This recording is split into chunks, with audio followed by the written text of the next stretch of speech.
പ്രിയപ്പെട്ട കുട്ടികളെ, ഇഫ് എന്ന കവിതയുമായി ബന്ധപ്പെട്ടുള്ള എക്സ്ട്രാ ക്വസ്റ്റ്യൻസ് ആൻഡ് ആൻസേഴ്സ് ആണ് ഇന്ന് നമ്മൾ പഠിക്കാൻ പോകുന്നത്. ഈ ചോദ്യങ്ങളും ഉത്തരങ്ങളും എല്ലാം നിങ്ങളുടെ നോട്ട്ബുക്കിൽ എഴുതുകയും പഠിക്കുകയും ചെയ്യുമല്ലോ. മുൻകാല പരീക്ഷകളുടെ ചോദ്യങ്ങളും ഉത്തരങ്ങളും ഞാൻ ഇതിൽ ഉൾപ്പെടുത്തിയിട്ടുണ്ട്. ഈ ചോദ്യങ്ങളും ഉത്തരങ്ങളുമെല്ലാം പരീക്ഷയ്ക്ക് വരാൻ സാധ്യതയുള്ളതാണ്. ഈ ചോദ്യങ്ങളും ഉത്തരങ്ങളുമെല്ലാം നിങ്ങൾക്ക് ഡിസ്ക്രിപ്ഷൻ ബോക്സിൽ നിന്ന് ഡൗൺലോഡ് ചെയ്ത് എടുക്കാവുന്നതാണ്. അതുമായി ബന്ധപ്പെട്ടുള്ള ഒരു ലിങ്ക് ഡിസ്ക്രിപ്ഷൻ ബോക്സിൽ നൽകിയിട്ടുണ്ട്. അപ്പോൾ നമുക്ക് ഈഫ് എന്ന കവിതയുമായി ബന്ധപ്പെട്ടുള്ള എക്സ്ട്രാ ക്വസ്റ്റ്യൻസ് ആൻഡ് ആൻസേഴ്സ് പഠിക്കാനായി പോകാം. നമുക്ക് ഒന്നാമത്തെ ചോദ്യത്തിലേക്ക് പോകാം. Which two nouns are personified in the lines? ഏത് രണ്ട് നാമങ്ങളാണ് ഈ വരികളിൽ വ്യക്തിവത്കരണം നടത്തിയിരിക്കുന്നത്? വരികൾ നൽകിയിരിക്കുന്നു. If you can meet with triumph and disaster and treat those two impostors just the same. നിങ്ങൾക്ക് വിജയവും ദുരന്തവും നേരിടാൻ കഴിയുമെങ്കിൽ ഈ രണ്ട് വഞ്ചകരോടും ഒരുപോലെ പെരുമാറുവാൻ സാധിക്കുമെങ്കിൽ. ഉത്തരത്തിലേക്ക് പോകാം. The two nouns which are personified these lines are triumph and disaster. Triumph and disaster, വിജയവും ദുരന്തവും. ഈ രണ്ട് നാമങ്ങളാണ് ഈ വരികളിൽ വ്യക്തിവൽക്കരണം നടത്തിയിരിക്കുന്നത്, പേഴ്സോണിഫിക്കേഷൻ ആയി ഉപയോഗിച്ചിരിക്കുന്നത്. ട്രയംഫ് ആൻഡ് ഡിസാസ്റ്റർ, ഈ രണ്ട് നാമങ്ങൾക്ക് മനുഷ്യസഹജമായ ഗുണങ്ങൾ, സ്വഭാവങ്ങൾ കൊടുത്തിരിക്കുകയാണ്. ട്രയംഫ് ആൻഡ് ഡിസാസ്റ്റർ, ഇവരെ വഞ്ചകർ എന്ന് വിളിക്കുന്നു. അപ്പോൾ ഇവിടെ പേഴ്സോണിഫിക്കേഷനാണ് ഉപയോഗിച്ചിരിക്കുന്നത്. രണ്ടാമത്തെ ചോദ്യത്തിലേക്ക് പോകാം. Who is the poem written four? How do you know this? ആർക്കു വേണ്ടിയാണ് ഈ കവിത എഴുതിയത്? ഇത് നിങ്ങൾക്ക് എങ്ങനെ അറിയാം? The poem is written for the poet son because the last line says and which is more you will be a man my son. കവിയുടെ മകനു വേണ്ടിയാണ് കവിത എഴുതിയത്. കാരണം അവസാന വരിയിൽ ഇതെല്ലാം പാലിച്ചാൽ എൻ്റെ മകൻ ഒരു മനുഷ്യനാകും എന്ന് പറഞ്ഞിരിക്കുന്നു. മൂന്നാമത്തെ ചോദ്യത്തിലേക്ക് പോകാം. Explain the phrase keep your head. If എന്ന കവിതയിലെ കീപ് യുവർ ഹെഡ് എന്ന വാചകം വിശദീകരിക്കുക. ഉത്തരത്തിലേക്ക് പോകാം. The phrase means to keep calm level headed. ശാന്തമായി പെരുമാറുക, സാമാന്യ ബുദ്ധിയോടെ പെരുമാറുക എന്നതാണ് ഈ പദത്തിൻ്റെ അർത്ഥം. നാലാമത്തെ ചോദ്യത്തിലേക്ക് പോകാം. Which poetic device is used in lines 11 and 12? Explain your answer. 11ാമത്തെയും 12ാമത്തെയും വരികളിൽ ഏത് കാവ്യാത്മക ഉപകരണമാണ് ഉപയോഗിച്ചിരിക്കുന്നത്? നിങ്ങളുടെ ഉത്തരം വിശദീകരിക്കുക.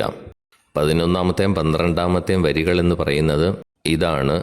If you can meet with triumph and disaster and treat those two impostors just the same. നിങ്ങൾക്ക് വിജയവും ദുരന്തവും നേരിടാൻ കഴിയുമെങ്കിൽ ഈ രണ്ട് വഞ്ചകരോടും ഒരുപോലെ പെരുമാറുവാൻ സാധിക്കുമെങ്കിൽ. ഉത്തരത്തിലേക്ക് പോകാം. Personification is used in lines 11 and 12. പേഴ്സോണിഫിക്കേഷനാണ് 11, 12 വരികളിൽ ഉപയോഗിച്ചിരിക്കുന്നത്. The words triumph and disaster are given capital letters which suggest that they are names. Triumph and disaster എന്നീ പദങ്ങൾക്ക് വലിയ അക്ഷരങ്ങൾ നൽകിയിട്ടുണ്ട്. ആയതിനാൽ അവ പേരുകളാണെന്ന് സൂചിപ്പിക്കുന്നു. അടുത്ത വരിയിൽ അവരെ വഞ്ചകർ എന്നും വിളിക്കുന്നു.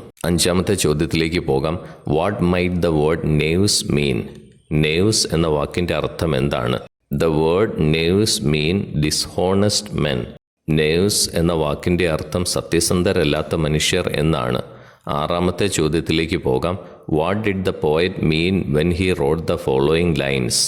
Explain your reasoning. ഇനി പറയുന്ന വരികൾ എഴുതിയപ്പോൾ കവി എന്താണ് അർത്ഥമാക്കിയത്? നിങ്ങളുടെ ന്യായവാദം വിശദീകരിക്കുക. വരികൾ ഇതാണ്. If you can fill the unforgiving minute with 60 seconds worth of distance run. ക്ഷമിക്കാത്ത മിനിറ്റ് നിങ്ങൾക്ക് പൂരിപ്പിക്കാൻ കഴിയുമെങ്കിൽ 60 സെക്കൻഡ് വിലമതിക്കുന്ന ദൂരത്തിനൊപ്പം ഓടുവാൻ സാധിക്കുമെങ്കിൽ. ഉത്തരത്തിലേക്ക് പോവാം. The poet is saying that you must make the most of every minute of your life. നിങ്ങളുടെ ജീവിതത്തിലെ ഓരോ മിനിറ്റും നിങ്ങൾ പരമാവധി പ്രയോജനപ്പെടുത്തണമെന്ന് കവി പറയുന്നു. The poet describes the minute as unforgiving as time is not ever given back to you. സമയം നിങ്ങൾക്ക് തിരികെ ലഭിക്കാത്തതിൽ കവി സമയത്തെ ക്ഷമിക്കാത്തത് എന്നാണ് വിശേഷിപ്പിക്കുന്നത്. ഏഴാമത്തെ ചോദ്യത്തിലേക്ക് പോകാം. Why do the lines in the poem begin with if you can? What effect does this have? കവിതയിലെ വരികൾ നിങ്ങൾക്ക് കഴിയുമെങ്കിൽ എന്നാരംഭിക്കുന്നത് എന്തുകൊണ്ട്? ഇതെന്ത് ഫലമാണ് ഉണ്ടാക്കുന്നത്? The lines in the poem begin with if you can, because the father is telling his son if he can behave in a certain way, even when things are negative, bad, or not as per his liking, then he will grow up to be a good, strong man. കവിതയിലെ വരികൾ ആരംഭിക്കുന്നത് നിങ്ങൾക്ക് കഴിയുമെങ്കിൽ എന്നാണ്. കാരണം കാര്യങ്ങൾ മോശമാണെങ്കിൽ പോലും, അല്ലെങ്കിൽ നമ്മുടെ ഇഷ്ടാനുസരണം നടക്കാത്തപ്പോൾ പോലും ഒരു പ്രത്യേക രീതിയിൽ പെരുമാറുവാൻ കഴിയണം എന്ന് പിതാവ് മകനോട് പറയുന്നു. അങ്ങനെ പെരുമാറാൻ കഴിഞ്ഞാൽ നല്ലവനായി വളരും, ശക്തനായ മനുഷ്യനായി മാറും. This has an effect of putting your point across using a condition. ഒരു നിബന്ധന ഉപയോഗിച്ച് നിങ്ങളുടെ പോയിന്റ് അവതരിപ്പിക്കുന്നതിന് ഒരു ഫലമുണ്ട്.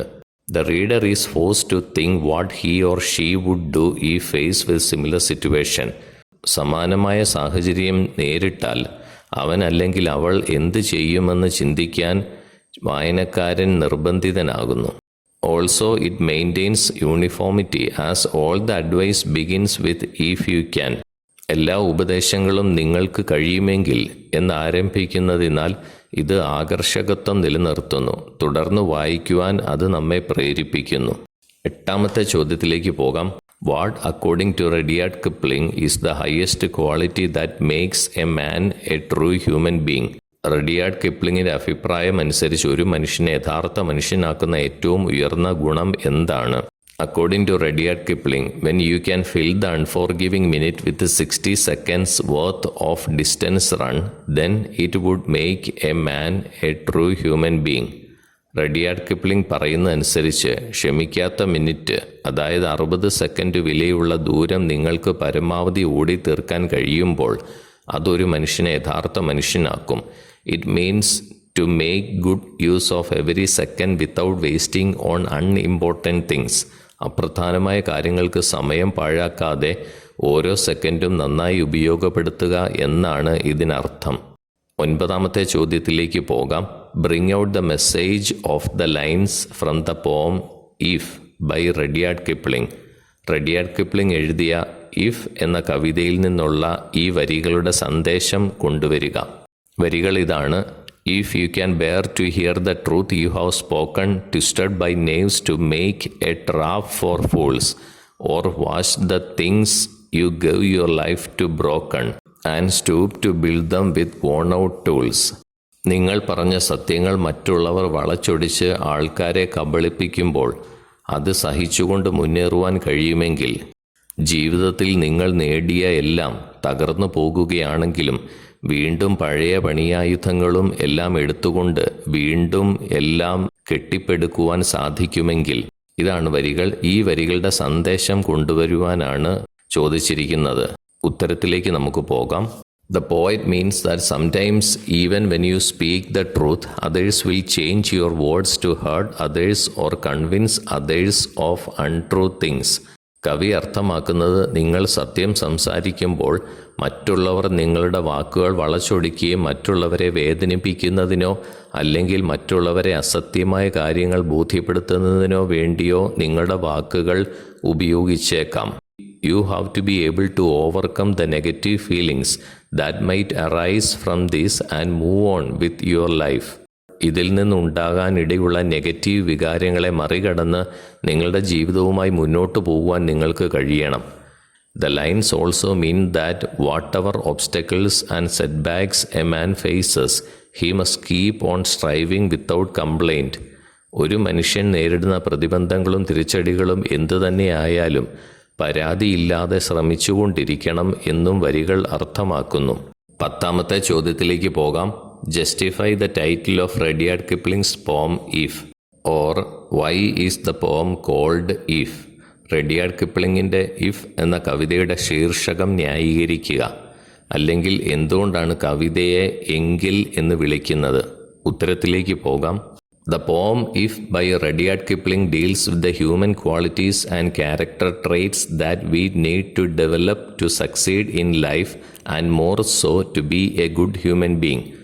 റഡിയാർഡ് കിപ്ലിങ്ങിൻ്റെ എങ്കിൽ എന്ന കവിത ജീവിതത്തിൽ വിജയിക്കുവാൻ നാം വികസിപ്പിച്ചെടുക്കേണ്ട മാനുഷിക ഗുണങ്ങളും സ്വഭാവ ഗുണങ്ങളും പ്രതിപാദിക്കുന്നു. The poem is written in one conditional sentence where the poet talks about the virtues first and about the outcomes at the end. കവി ഒരു സോപാധിക വാക്യത്തിലാണ്, അതായത് ഇഫ് കണ്ടീഷണൽ വെച്ചാണ് എഴുതിയിരിക്കുന്നത്. അവിടെ കവി ആദ്യം സദ്ഗുണങ്ങളെക്കുറിച്ചും അവസാനം ഉണ്ടാകുന്ന ഫലങ്ങളെക്കുറിച്ചും സംസാരിക്കുന്നു. In the process, he has ended up in writing a number of conditional clauses beginning with if. ഈ രീതിയിൽ ഇഫ് എന്ന് ആരംഭിച്ച് നിരവധി സോപാധികമായ ക്ലോസുകൾ ഈ കവിതയിൽ അദ്ദേഹം എഴുതി.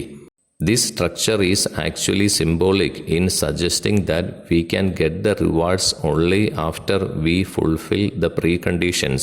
വ്യവസ്ഥകൾ പൂർത്തിയാക്കിയതിനു ശേഷം മാത്രമേ പ്രതിഫലങ്ങൾ നേടാൻ കഴിയൂ എന്ന് സൂചിപ്പിക്കുന്നതിൽ ഈ ഘടന യഥാർത്ഥത്തിൽ പ്രതീകാത്മകമാണ്. Moreover, this makes the readers eager to know what would happen if and when we meet all these conditions, thus retaining the curiosity and interest till the end. മാത്രമല്ല, ഈ അവസ്ഥകളെല്ലാം പാലിക്കുമ്പോൾ എന്ത് സംഭവിക്കുമെന്നറിയുവാൻ വായനക്കാർ ഉത്സുകരാകുന്നു. അങ്ങനെ ആകാംക്ഷയും താല്പര്യവും അവസാനം വരെ നിലനിർത്തുന്നു. 11ാമത്തെ ചോദ്യത്തിലേക്ക് പോകാം. Expand the idea in the following lines. ഇനി പറയുന്ന വരികളിലെ ആശയം വികസിപ്പിക്കുക. If you can meet with triumph and disaster and treat those two impostors just the same. നിങ്ങൾക്ക് വിജയവും ദുരന്തവും നേരിടാൻ കഴിയുമെങ്കിൽ, ഈ രണ്ട് വഞ്ചകരോടും ഒരുപോലെ പെരുമാറുവാൻ സാധിക്കുമെങ്കിൽ. ഉത്തരത്തിലേക്ക് പോകാം. This is an incredible concept. ഇത് അവിശ്വസനീയമായ ഒരു ആശയമാണ്. It means you simply acknowledge the event and continue on come what may. ഇതിനർത്ഥം നിങ്ങൾ എന്ത് ജീവിതത്തിൽ സംഭവിച്ചാലും അംഗീകരിച്ച് തുടരുക എന്നുള്ളതാണ്.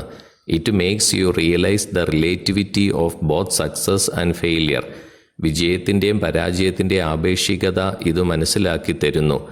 What the poet means is that one man's success is another man's failure and vice versa. കവി അർത്ഥമാക്കുന്നത് ഒരു മനുഷ്യൻ്റെ വിജയം മറ്റൊരാളുടെ പരാജയമാണ്, തിരിച്ചും അങ്ങനെ തന്നെയാണ്. The only actual power they hold is the power you give them. യഥാർത്ഥ ശക്തി നിങ്ങൾ സംഭവങ്ങൾക്ക് നൽകുന്ന ശക്തിയാണ്. So next time you receive positive or negative news, treat those two impostors just the same. അടുത്ത തവണ നിങ്ങൾക്ക് പോസിറ്റീവ് അല്ലെങ്കിൽ നെഗറ്റീവ് ആയിട്ടുള്ള വാർത്തകൾ ലഭിക്കുമ്പോൾ ആ രണ്ട് വഞ്ചകരെയും ഒരുപോലെ പരിഗണിക്കുക. Triumph and disaster are pretenders because both situations are temporary. രണ്ട് സാഹചര്യങ്ങളും താൽക്കാലികമായതിനാൽ വിജയവും ദുരന്തവും അഭിനയിക്കുന്നവരെ പോലെയാണ്. They do not last forever. അവ എന്നേക്കുമായി നിലനിൽക്കുന്നില്ല. 12ാമത്തെ ചോദ്യത്തിലേക്ക് പോകാം. Do you think the poem If is relevant in today's world?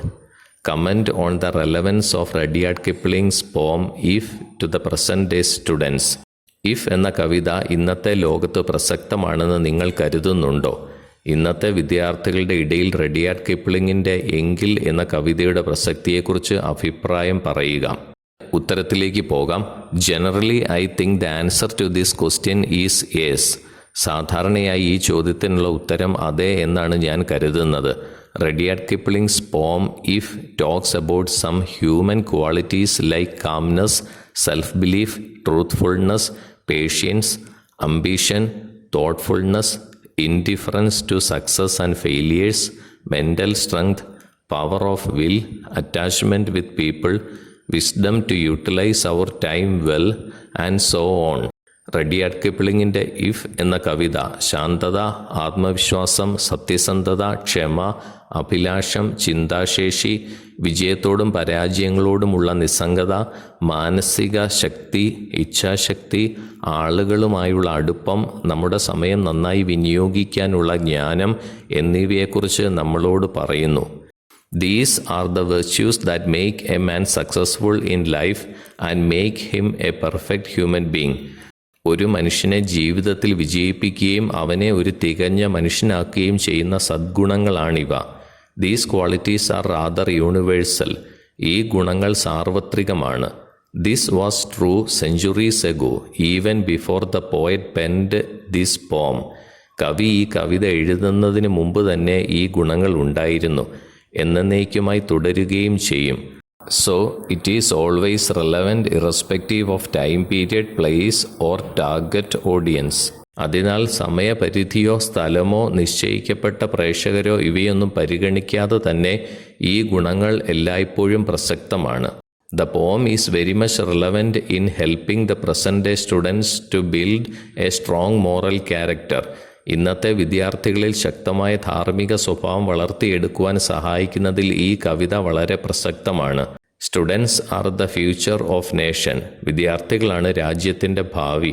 So they need to develop a sound character to be successful in whatever field they choose to go in coming days. അതിനാൽ വരും ദിവസങ്ങളിൽ അവർ തിരഞ്ഞെടുക്കുന്ന ഏത് മേഖലയിലും വിജയിക്കാൻ അവർ ഒരു മികച്ച സ്വഭാവം വികസിപ്പിക്കേണ്ടതുണ്ട്. The self-belief, the power of will, the mental strength, the ability to dream and think, and the calmness, all are going to bring him his desired achievement. ആത്മവിശ്വാസം, ഇച്ഛാശക്തിയുടെ ശക്തി, മാനസിക ശക്തി, സ്വപ്നം കാണാനും ചിന്തിക്കുവാനുമുള്ള കഴിവ്, ശാന്തത ഇവയെല്ലാം വിദ്യാർത്ഥികളിൽ ആവശ്യമുള്ള നേട്ടങ്ങൾ കൈവരിക്കാൻ പോകുന്നതാണ്. Therefore, I would argue that this poem is still just as relevant today as it was in Kipling's day. അതിനാൽ ഈ കവിത കിപ്ലിങ്ങിൻ്റെ കാലത്തെ പോലെ ഇന്നും പ്രസക്തമാണെന്ന് ഞാൻ വാദിക്കുന്നു. പ്രിയപ്പെട്ട കുട്ടികളെ, ഇഫ് എന്ന കവിതയുമായി ബന്ധപ്പെട്ടുള്ള എക്സ്ട്രാ ക്വസ്റ്റ്യൻസ് ആൻഡ് ആൻസേഴ്സ് ആണ് ഇന്ന് നമ്മൾ പഠിച്ചു കഴിഞ്ഞിരിക്കുന്നത്. ഇനി നമുക്ക് അടുത്ത വീഡിയോയിൽ വീണ്ടും കാണാം. Thank you so much for watching.